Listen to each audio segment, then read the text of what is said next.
جیسے ہی ابو گھر میں داخل ہوئے دروازے سے ہی سے آواز لگئی اور اس نے جلدی سے نکل کر ان کے ہاتھ سے شاپر تھام لیے۔ وہ صحن میں لگے واش بیسن پر منہ ہاتھ دھونے لگے۔ ابو کھانا لگا دوں؟ وہ پھلوں کو شاپر سے نکال کر باسکٹ میں رکھتے ہوئے بولی، ہاں بیٹا لگا دو، بھوک بھی بڑی زور سے لگی ہے۔ اور نور دن نظر نہیں آ رہا؟ نور دن ان 4 بہنوں کا اکلوتا بھائی تھا۔ نام سے لگتا تھا کہ کوئی بڑی عمر کا آدمی ہوگا۔ نام رکھتے ہوئے امی کی ایک اپنی ہی سوچ تھی۔ بہنوں نے کتنے ہی پیارے پیارے نام سوچے تھے، مگر انہوں نے صاف کہہ دیا میرے بیٹے کا نام نور دین ہی ہوگا۔ اللہ چاہے گا تو میرا بچہ دین کی روشنی پھیلانے کا کام کرے گا انشاءاللہ۔ اپنے نور دین کو عالم بناؤں گی۔ امی کی خواہش دیکھتے ہوئے وہ سب بھی راضی ہو گئے۔ اس کے مدرسے سے فون آیا تھا، کسی دوسرے شہر سے مفتی صاحب تقریر کے لیے آ رہے ہیں، اس لیے جلدی کھانا کھا کر اپنے دوست کے ساتھ چلا گیا۔ چلو اچھا ہے، نیکی کی بات سننے سے بھی طبیعت نیکی کی طرف مائل رہتی ہے۔ ابو مطمئن ہو گئے۔ اس نے جلدی جلدی کھانا لگایا اور تینوں خاموشی سے کھانا کھانے لگے۔ کھانے سے فارغ ہوئے تو ابو نے چائے کی فرمائش کر دی۔ وہ برتن سمیٹ کر چائے بنانے چل دی اور امین سے دن بھر کی مصروفیات پوچھنے لگی۔ ابو نے جیب سے چند ہزار کے نوٹ نکال کر امی کو تھمائے، جو انہوں نے بسم اللہ پڑھ کر تھام لیے۔ کام تو ٹھیک چل رہا ہے نا؟ رب کا بڑا کرم ہے، اپنی بیٹیوں کے نصیب سے اس نے رزق کے دروازے کھول رکھے ہیں ہم پر۔ وہ اشنا کے ہاتھ سے چائے کا کپ لیتے ہوئے بولے، بیٹا جاؤ اپنی امی کے لیے پھل کاٹ کر لے آؤ۔ وہ جانتے تھے کہ امی چائے نہیں پیتی۔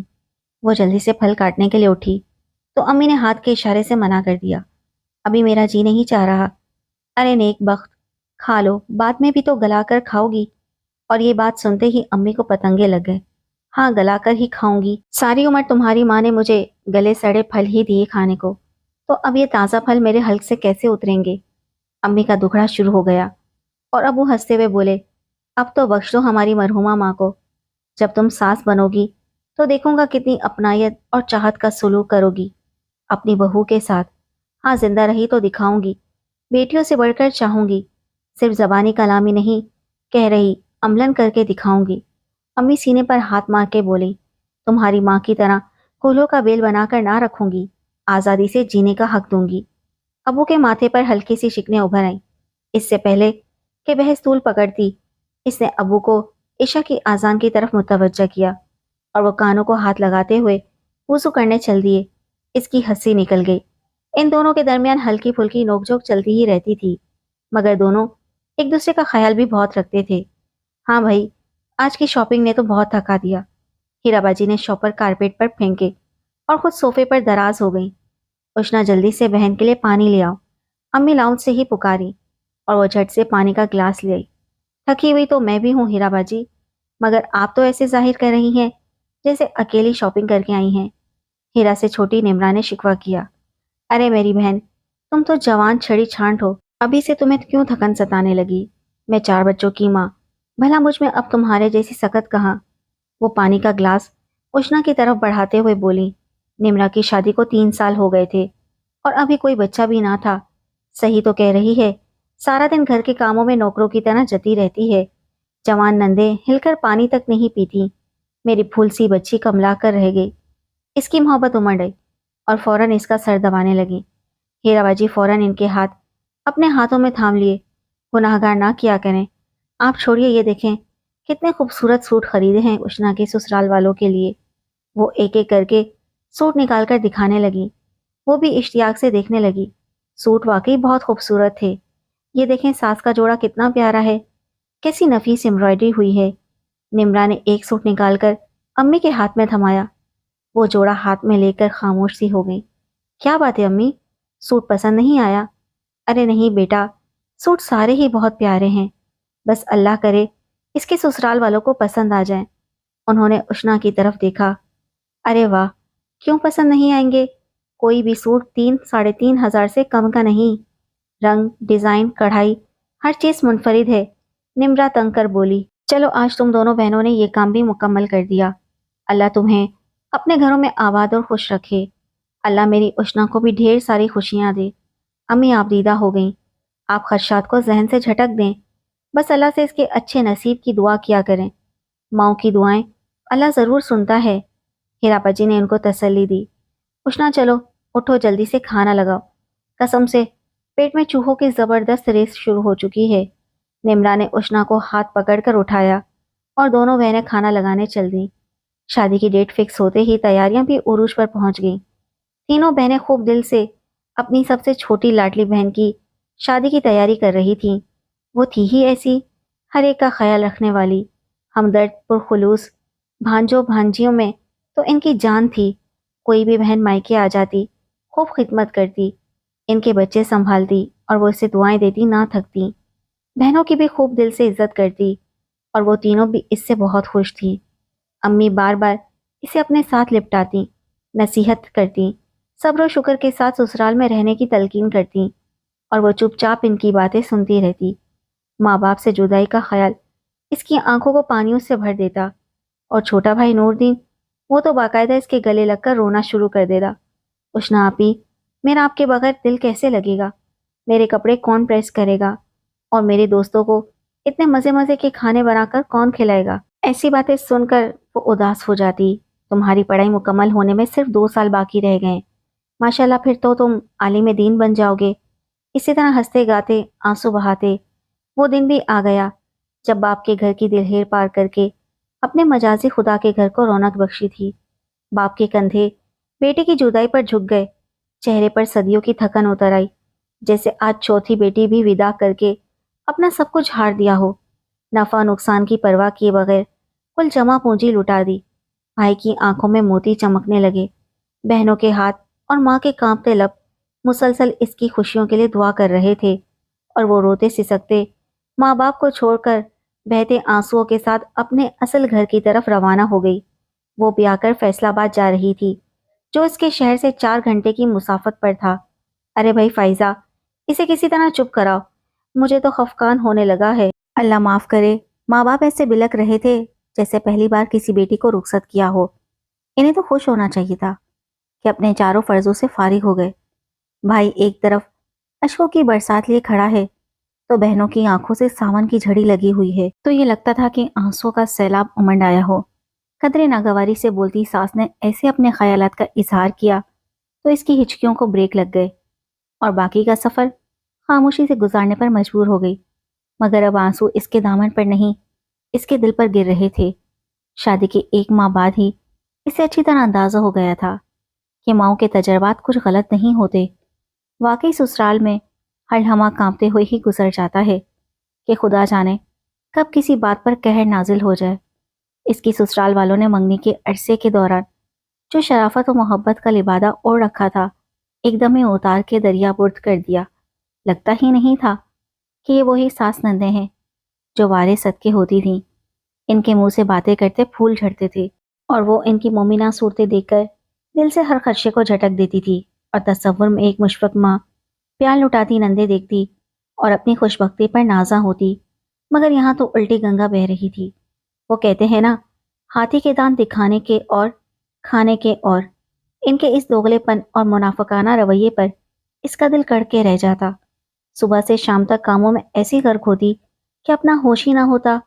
شوہر سے بھی شکوہ بیکار تھا، کیونکہ اس نے پہلے ہی دن کہہ دیا تھا مجھے یہ ساس بہو کے جھگڑے سے ذرا دور ہی رکھنا۔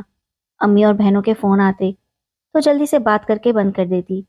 وہ یہی شکوہ کرتی کہ کبھی 2 گھڑی فرصت سے بات بھی کر لیا کرو۔ کیا بتاتی ان کو کہ فرصت ہو تو بات کروں؟ ایک کے بعد ایک کام تیار ہوتا۔ ویسے بھی جب وہ فون سن رہی ہوتی، نندے دروازے سے کان لگائے کھڑی ہوتی۔ ایسے حالات میں وہ ان سے کیا باتیں کرتی؟ تو ٹھیک تو ہے نا گڑیا؟ سب تیرے ساتھ صحیح رہ رہے ہیں نا؟ ایک دن ہیرا باجی نے پوچھ ہی لیا اور وہ جھٹ سے بولی میں بہت خوش ہوں، باجی سب میرا بہت خیال رکھتے ہیں۔ اس نے آنسوؤں کی نمی کو اپنے اندر اتار لیا۔ اللہ تمہیں خوش رکھے۔ وہ مطمئن سی ہو گئی۔ آج کل وہ امی کے گھر رہنے آئی ہوئی تھی اور ابو بھائی سب اس کا بے حد خیال رکھ رہے تھے۔ مائکے آ کر احساس ہوا کہ آزادی کیا چیز ہوتی ہے، مرضی کی سانسیں کیسے لی جاتی ہیں۔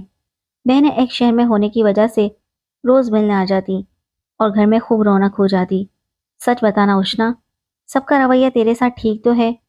امی کھوجتی نظروں سے پوچھتی تو وہ عصابت میں سر ہلا دیتی۔ تو اتنی کمزور کیوں ہو گئی ہے؟ عدنان بیٹا تو تیرا خیال رکھتا ہے نا؟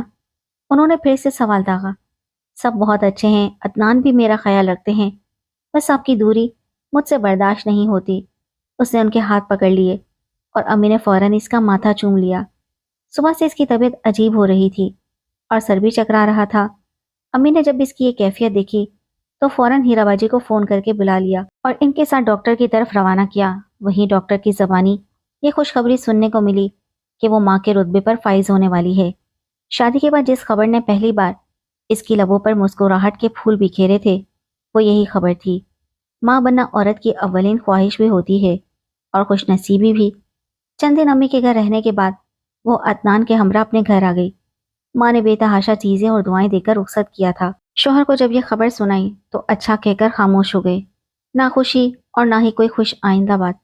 ساس نندیں حتیٰ کہ سسر نے بھی اس خبر پر کوئی خاص تاثر نہیں دیا اور وہ ان کے رویے پر حیران رہ گئی کہ دادا دادی بننے کی خوشی ان کے چہروں سے کیوں ظاہر نہیں ہوتی۔ اس خبر کے بعد بھی ان کے رویوں میں کوئی فرق نہ آیا۔ ساس بیماری کا بہانہ بنا کر لیٹ جاتی، نندوں کو ٹی وی ڈراموں سے فرصت نہ تھی۔ ویسے بھی ان کو کوئی کام کہہ دینا بڑوں کے چھتے میں ہاتھ ڈالنے کے مساوی تھا۔ اس کی طبیعت میں ہر وقت سستی رہتی، نیند کا غلبہ رہتا، مگر کیسا آرام اور کہاں کی نیند۔ ہاں اتنا فرق ضرور پڑا تھا کہ عدنان کچھ خیال کر لیتے تھے۔ کبھی کبھار چوری چھپے کوئی کھانے کی چیز بھی لے آتے۔ سرے عام تو بیوی کے لیے کچھ لانے کی اجازت نہ تھی۔ دسترخوان ایک بار لگتا، کسی کو بھوک ہے یا نہیں، کھانا ہے تو کھائے ورنہ بھاڑ میں جائے۔ کچن کو تالا لگا دیا جاتا جو کہ شام کو ہی کھلتا، اور اس گھٹیا پن پر حیران و پریشان کہ کیا سسرال میں کھانے پینے کی بھی آزادی چھن جاتی ہے، پیٹ بھر کر روٹی بھی نصیب نہیں ہوتی۔ اور اس کی طبیعت ایسی ہو رہی تھی کہ کھانا جب سامنے ہوتا تو کھانے کو بھی دل نہ کرتا، اور بھات میں بھوک ستاتی تو کچھ کھانے کو نہ ملتا، شرمندگی سے خاموش رہتی، پیٹ میں بھوک سے بل پڑ جاتے۔ آج تو ڈھیٹ بن کر ساس سے کچن کی چابی مانگ لی، جو ناگواری سے ہاتھ میں اس طرح پکڑائی کہ وہ شرم سے زمین میں گڑ گئی۔ کچن کھول کر اس نے جلدی جلدی وہیں پر بڑے بڑے نوالے کھانے شروع کر دیے۔ شکر ہے ہاٹ پاٹ میں روٹی موجود تھی۔ وہ بری طرح کھانے میں مصروف تھی کہ فائزہ ایک دم کچن میں داخل ہوئی۔ توبہ ہے، پتہ نہیں لوگ کیسے چار چار ٹائم کھا لیتے ہیں اور کھایا پیا نظر تک نہیں آتا۔ اس نے اشنا کی پتلی جسامت پر طنز کیا اور نوالا اس کے ہاتھ سے چھوٹ گیا۔ خلق میں آنسوؤں کا پھندا بن گیا اور وہ چپ چاپ کچن سے باہر نکل آئی، کمرے میں آ کر پھوٹ پھوٹ کر رو دی۔ تو اشنا صاحبہ، یہ ہے تمہاری سسرال میں اوقات کہ نوالے بھی گنے جاتے ہیں۔ امی کی باتیں کتنی سچ ثابت ہوئی تھیں۔ وہ جب کبھی سسرال کا ذکر شکواؤں میں کرتی تو وہ اکثر مبالغہ آرائی کا نام دے دیتی، مگر اب اندازہ ہو رہا تھا کہ سسرال والے کسی حد تک بھی گر سکتے ہیں۔ سسرال میں اس کی پہلی شب بارات تھی اور ساس نے پہلے ہی سنانا شروع کر دیا، فلاں کی بہو اتنے من شب بارات لے کر آئی تھی، پتہ نہیں بہو کے مائکے والے کیا لے کر آئیں گے، کہیں ہماری ناک ہی نہ کٹ جائے۔ اگر شاپروں میں شب بارات کا سامان لے کر آ گئے، اماں کچھ اچھی امید تو رکھو۔ بھابھی کے گھر والوں سے شادی پر دیکھا تھا نا، کیسا کھانا دیا تھا، کسی کو بھی پسند نہیں آیا تھا، کیسی ہنسی اڑی تھی۔ ہماری نند نے لقمہ دیا۔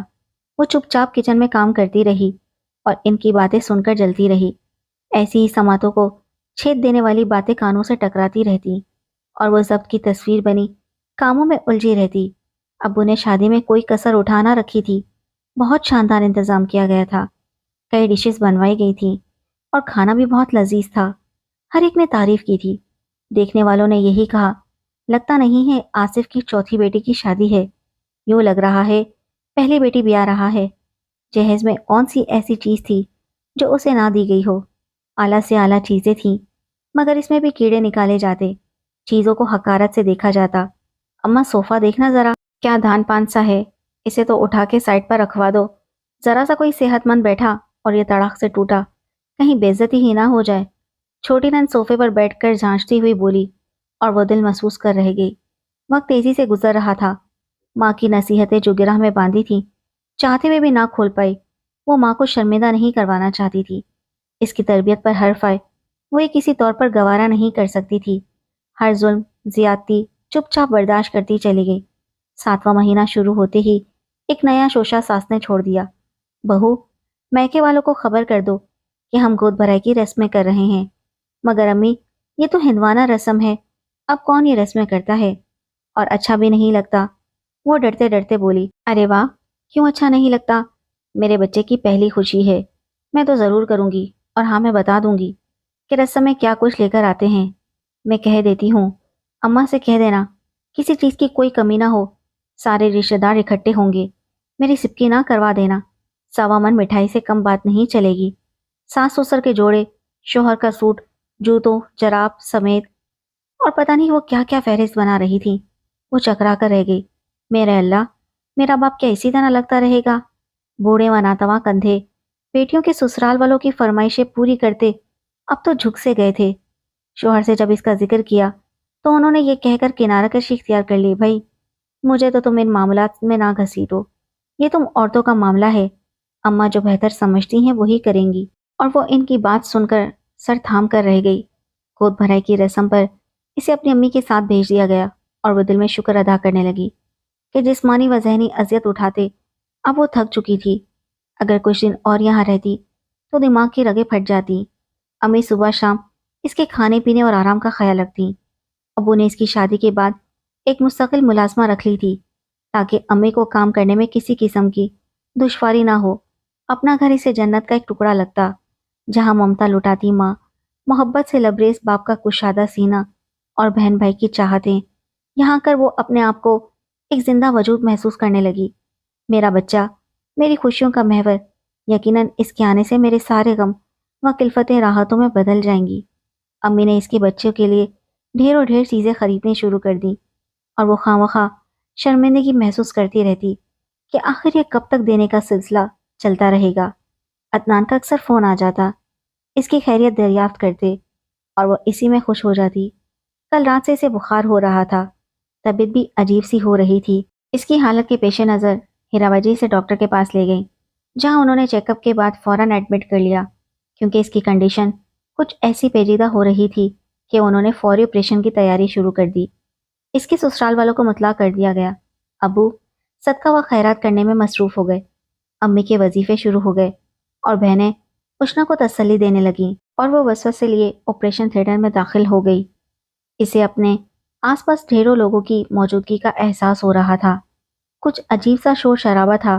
عدنان اور ان کی امی کی باتوں کی آوازیں اس کے کانوں سے ٹکرائیں تو اس نے آنکھیں کھول دیں اور امی کو اپنے پاس کھڑا ہوا پایا۔ سامنے ہی بینچ پر ساس گود میں بچہ لیے بیٹھی تھی۔